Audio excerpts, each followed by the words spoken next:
الہ الا اللہ لا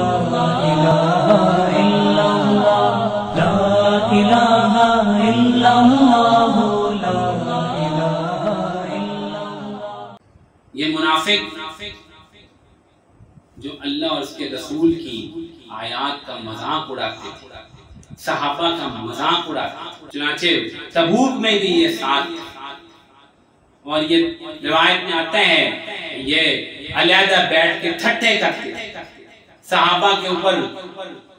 تبرہ کرتے، اور ان کے بارے میں کہتے تھے یہ قاری قرآن، یہ قاری قرآن، موٹے پیٹ والے، یہ لڑیں گے رومیوں سے جا کر معاذ اللہ۔ اور آج بھی اسی طرح داڑھی کا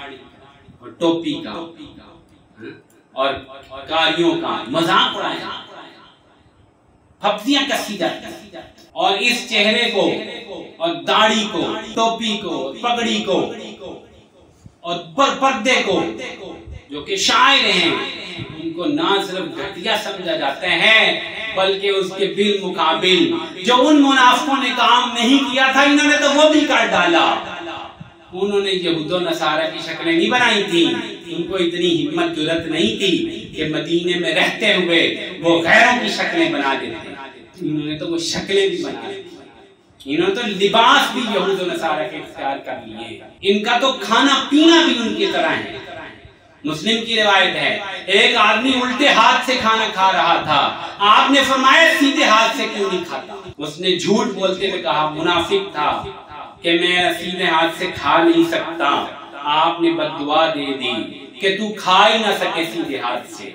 روایت میں ہے اس کا سیدھا ہاتھ ہی شل ہو گیا، وہ کھا ہی نہیں سکتا تھا سیدھے ہاتھ سے، جھوٹ بولا تھا رسول پاک صلی اللہ علیہ وسلم سے، اور سیدھے ہاتھ سے کھانے کو اس نے آج سمجھا تھا۔ آج ہم دیکھ لیں رسول اللہ صلی اللہ علیہ وسلم کی معاشرت کا کیا بھولیا بگاڑ،